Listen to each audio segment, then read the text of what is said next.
Oi, gente, tudo bem? Hoje eu queria falar a respeito de como a gente pode enfrentar essa pandemia num nível emocional e psicológico. Muitas pessoas têm me mandado mensagem perguntando o que fazer, como lidar, ferramentas, e eu resolvi gravar esse vídeo que é algo que eu acredito muito. E se você está vendo, por favor, vá até o final. Encaminhe para o maior número de pessoas, porque a gente precisa fazer algo por essa situação.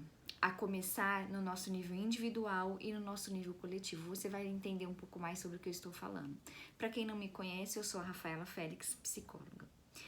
E o que acontece, gente? Já estamos aí há mais de um ano nessa pandemia, não é verdade? A primeira reflexão que eu deixo é que se algo está acontecendo na minha vida, de uma dificuldade, uma situação difícil, parece que eu estou ali no fundo do poço, que aquilo não tem solução, e aquilo não se desenvolve, aquilo não evolui da forma que eu gostaria, ou para algo mais positivo, muito provavelmente eu ainda não aprendi o que precisava aprender com essa dor. Então, essa pandemia com certeza veio para nos mostrar algo. Enquanto seres humanos, o que a gente tem feito com o nosso planeta, o que a gente tem feito com as pessoas, como a gente tem tratado o nosso próximo. Isso com certeza é para nos fazer evoluir enquanto seres humanos, nos fazer repensar na vida. E para eu pensar na vida, muitas vezes eu preciso pensar na morte. E pensar na morte não é só pensar em tristeza, mas é justamente trazer a consciência novamente essa verdade que há na nossa vida, que todos nós vamos morrer. Então, quando eu me deparo com essa realidade triste, e é triste, eu sinto muito por isso, pelas vidas que estão sendo perdidas, e quando a gente se depara com isso, a gente torna novamente a consciência de que, epa, eu preciso viver, ou eu preciso valorizar mais a minha vida, eu preciso fazer mais pelas pessoas que eu amo, eu preciso mudar algo na minha vida. Então percebe como isso vai causando um desconforto dentro de nós, e que seja para esse bem, que seja para essa reflexão. Um outro ponto que é o principal que eu quero trazer aqui com vocês é o nosso poder do subconsciente. Resumidamente, eu quero explicar com vocês a nossa mente, né? Vamos pensar num iceberg. Então, a ponta do iceberg ali vai estar o nosso consciente, que é tudo aquilo que a gente pensa, que a gente torna consciente, que a gente consegue entender o que está acontecendo com as nossas emoções. Eu consigo identificar. Depois ali no meio desse iceberg vai estar entre a água e a profundidade, né? Entre a água e aquilo que está para fora do iceberg, o que está se mostrando, que é o nosso consciente. Vai estar ali o subconsciente, que vai estar armazenado muitas vezes nossos desejos, nossas vontades, alguns pensamentos, que hora ou outra eu consigo ter ali uma dimensão do que está acontecendo conforme essa água, né, metaforicamente, tá, gente? Estou representando isso através do iceberg, vai batendo, vai subindo, vai emergindo alguns sentimentos, algumas coisas dentro de mim que antes eu não tinha contato, que eu não conseguia identificar, que agora eu consigo. E lá no obscuro, onde está na profundeza daquelas águas, está o nosso inconsciente. O nosso inconsciente é muito difícil de acessá-lo, estão nossos traumas, desejos reprimidos, sentimentos reprimidos, estão ali nossos sonhos. Enfim, é todo um conteúdo muito denso, muito pesado, que se vier à tona, se vier para a margem, se ficar exposto como é o nosso consciente, a gente não dá conta de lidar com essas emoções, tudo de uma vez. Resumidamente, é mais ou menos isso, só para vocês entenderem, e o que eu quero me ater hoje é no consciente e subconsciente. Isso que eu estou falando é baseado no livro, tá? Baseado, não só isso, essas informações eu trago de vários estudos, mas é baseado no livro O Poder do Subconsciente, que é esse livro aqui. Gente, esse livro eu li muito bom, ele traz muita ciência, traz algumas coisas de fé também baseados na ciência. Então, se você puder ler, leia, que você vai entender muito mais coisas para sua vida. O que acontece? O que a gente tem vivido nessa pandemia? Um subconsciente coletivo negativo. A gente está vivendo uma atmosfera, uma energia, um pensamento universal, coletivo de destrutividade. Por isso que a gente não consegue sair dessa situação no nível emocional, tá, gente? Psicológico, fique bem claro isso. Claro que tem todas as outras situações, vacina, comportamentais, vacina, distanciamento social, uso de máscara, álcool em gel, enfim, isso daí nós já estamos cansados de saber, mas as coisas não evoluem. Por quê? A gente começou a viver essa pandemia há mais de um ano, veio o medo, veio a ansiedade, veio o desespero de muitas pessoas e isso começou a alimentar esses pensamentos conscientes de medo, de desespero, de ansiedade, de o que será que vai acontecer. Começou a alimentar no nosso subconsciente esse pensamento coletivo de que as coisas não vão dar certo, de que eu vou morrer diante dessa doença, de que meus familiares vão morrer, de que isso será uma catástrofe. E é exatamente o que está acontecendo. Porque o nosso poder do subconsciente, ele move as coisas, ele faz as coisas acontecerem. Como que isso acontece dessa forma, né? Resumidamente, uma outra metáfora é como se o nosso consciente fosse o jardineiro, que está ali ciente do que está fazendo, plantando as suas sementes. Ele está plantando, ele já está acostumado a fazer aquilo, ele já está habituado, ele tem consciência do que ele está fazendo, ele vai plantando as sementes. Mas às vezes essas sementes se escapam e ele não sabe de fato as que vão germinar, as que não vão germinar, por onde vai espalhar naquele caminho. E o que acontece? Aquilo que ele plantou, ele vai colher numa proporção às vezes muito maior do que ele imaginava, porque as sementes vão caindo pelo caminho. E aquilo que ele plantou, ele vai colher.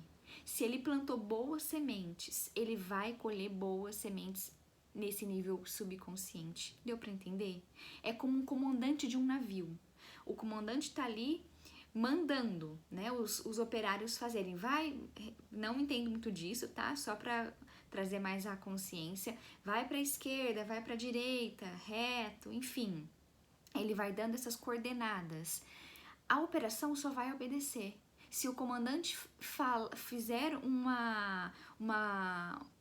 dar uma ordem errada, toda essa tripulação vai para aquele caminho errado e aquela operação não vai dar certo.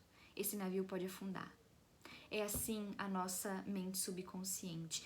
Nós damos o comando para o nosso subconsciente. E o nosso subconsciente é uma tela de um cinema que vai reproduzindo tudo aquilo que a gente pensa, que a gente sente, que a gente fala, que a gente se comporta. É isso o que acontece. O nosso subconsciente, ele só vai, independente da direção. E que direção é essa que nós estamos tomando? Que direção é essa no nível individual? E aí que entra o subconsciente coletivo, que tem um poder ainda maior. Né? Já viram relatos de pessoas que estavam pensando muito em alguém e se depararam com aquela pessoa? Por quê? Eu pensei, eu trouxe para minha consciência e o meu subconsciente, ele vai se mover para que aquela situação que eu estou pensando aconteça. O nosso subconsciente, ele entende o que a gente pensa como algo real, como algo que já está acontecendo, como algo que eu quero. Percebe? Então, o que acontece? Se eu estou pensando muito negativo sobre uma coisa, aquilo vai acontecer daquela forma negativa. Porque eu estou pensando consciente, eu estou sentindo, eu estou agindo de formas que vão levar o meu subconsciente a realizar aquilo de fato. Acreditar que aquilo é uma verdade para a minha vida. O subconsciente tem um poder muito grande. Há vários relatos nesse livro de milagres que aconteceram, de situações improváveis, de objetos que foram perdidos e de tanta pessoa estimular o subconsciente, né? O consciente que interferiu no subconsciente conseguiu encontrar um testamento que estava perdido há anos. Então é possível, é possível. Poxa, e como mudar esse quadro? Então vocês percebem que se as pessoas continuarem nesse pensamento de medo, de que só coisas ruins vão acontecer, essa pandemia vai se estender ainda mais, porque não sou só eu, só você, é muita gente pensando. Claro, eu tenho que lidar com a minha realidade, que é triste, como eu falei, a gente precisa encarar isso sim, mas eu preciso encarar e aprender. Eu preciso lidar e controlar esses meus pensamentos, alimentar o que tem acontecido de bom, quantas vidas foram salvas, o que eu tenho aprendido com essa situação, o que o mundo precisa aprender com essa situação, o amor, exalar esse sentimento de amor ao próximo, de amor à vida, de valorizar, de que tudo vai dar certo, de que eu tenho um futuro promissor, de que tudo que está acontecendo tem um propósito para isso. A gente precisa mudar o nosso nível do subconsciente coletivo. E aí, como eu faço isso? Há várias técnicas para isso, mas uma que eu quero ressaltar aqui para vocês é a técnica de visualização. Como eu disse, a realidade é essa. A realidade é essa. Não tem como a gente negar essa realidade. Mas eu posso começar a alimentar, visualizar um novo quadro para essa situação. E isso vale para tudo na vida, tá? Eu tô usando a situação da pandemia porque é algo que tá, assim, falando muito comigo de gravar esse vídeo para vocês. E aí eu vou visualizar essa pandemia indo embora, as pessoas sendo curadas, as pessoas que já foram curadas, nova vida, ressignificações, aquilo que eu deixei para trás de sonhos que eu preciso reativar dentro de mim. Eu vou visualizar, imaginar, criar. O que é visualizar? É criar uma imagem mental viva. Você imagina todos os detalhes, você imagina aquela pessoa que está enferma, saindo daquele hospital, voltando para sua casa, fazendo as coisas que elas fazem no dia a dia. Você vai imaginar você voltando a trabalhar de uma maneira tranquila. Você vai imaginar as festas acontecendo sem toda essa preocupação, tomando os cuidados necessários. Você vai começar a imaginar, a criar um mapa mental de uma forma mais positiva. Por quê? Se você começar a falar, não, que é uma outra técnica de afirmações, isso não está acontecendo, tudo isso foi meu pensamento que criou, ou essa pandemia não existe, isso não vai adiantar no momento, porque a gente tem uma realidade de fato. Então, a técnica da imagem mental vai ajudar muito mais, porque o meu subconsciente vai acreditar naquilo, e eu tenho que realmente acreditar. Não adianta eu falar que eu faço, mas acreditar que aquilo não vai acontecer. Percebem? Então é algo que eu quero deixar para vocês. Se tiverem alguma dúvida, podem me procurar. Vamos criar essa imagem mental de uma cura para o nosso mundo, de uma situação melhor para o que a gente está vivendo e alimentar esses bons pensamentos. Eu não consigo alimentar bons pensamentos. Começa a anotar, que é uma outra técnica, como se fosse frases que você vai repetir, principalmente ali antes de dormir. E é quando a gente já vai entrando num estado de sono e a gente começa a ter mais esse acesso ao subconsciente, para que fique gravado de uma forma mais presente. Repita essas frases com você. Essa pandemia vai acabar, as pessoas que eu conheço serão curadas. Eu acredito muito no poder do subconsciente. Eu acredito que tudo se move. O nosso subconsciente se move para a vida. O nosso subconsciente, por exemplo, regenera o nosso corpo. Se eu faço um corte na minha mão, o meu subconsciente, nós somos uma máquina em perfeito funcionamento, né? Ele vai entender que ali tem uma situação a ser resolvida e todas as minhas células vão se regenerar para sarar aquele meu ferimento. É o poder do nosso subconsciente atuando. Então ele opera para a vida, ele opera gratuitamente, ele está a todo momento trabalhando em nosso favor, ele não para. Então a gente precisa acreditar nisso e termos fé, é claro. Espero ter ajudado vocês e qualquer dúvida eu estou à disposição. Até mais.